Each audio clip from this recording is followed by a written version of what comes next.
ওরা প্রশ্ন করে আমি কেন মুসলিম, কয়টা রোজা রাখি।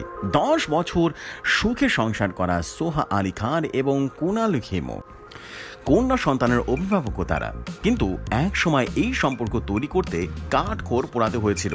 ভিন্ন ধর্মের বিয়ের জন্য কটাক্ষ খেতে হয়েছিল সোহা আলী খানকে এবং কুনাল খেমোকেও। সম্প্রতি এক সাক্ষাৎকারে এই বিষয়টা মুখে মুখে ফুললেন অভিনেত্রী। দীপাবলি এবং হলি উদযাপনে কুনালের সঙ্গে যোগ দেন সোহা। সেই সব ভিডিও এবং ছবি সামাজিক মাধ্যমে রীতিমতো ভাঙাভাঙি করে নেন, জানিয়ে কটাক্ষের শিকার হতে হয়েছে নায়িকাকে। মুসলিম হিসেবে তিনি কতটা ভালো এবং রমজানের সময় রোজা রাখেন কিনা এইসব প্রশ্ন ধেয়ে আসতে থাকে তার দিকে। তবে এইসব মন্তব্য কোনো প্রভাব ফেলেনি সোহার উপরে।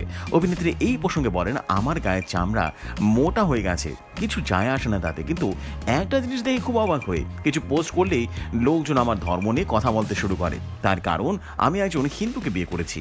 আমার মায়ের হিন্দু পদবী, তিনি একজন মুসলিম পুরুষকে বিয়ে করেছিলেন।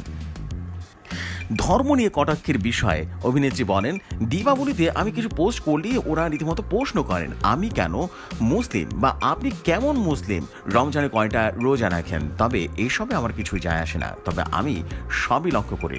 2009 সালের টুঁটতে রেহ যাওগে ছবিতে অভিনয় করার সময় থেকে রীতিমতো প্রেম করা শুরু করেন সোহা আলী খান এবং কুনাল খেমো। 2015 সালে কাঠছড়া বাঁধেন এই জুটি। সম্পর্কে বলিউড অভিনেতা সাইফ আলী খানের বোন হন তিনি। এমনি সব নিত্য নতুন নিউজ পেতে রেডিও শহরের সাথেই থাকুন।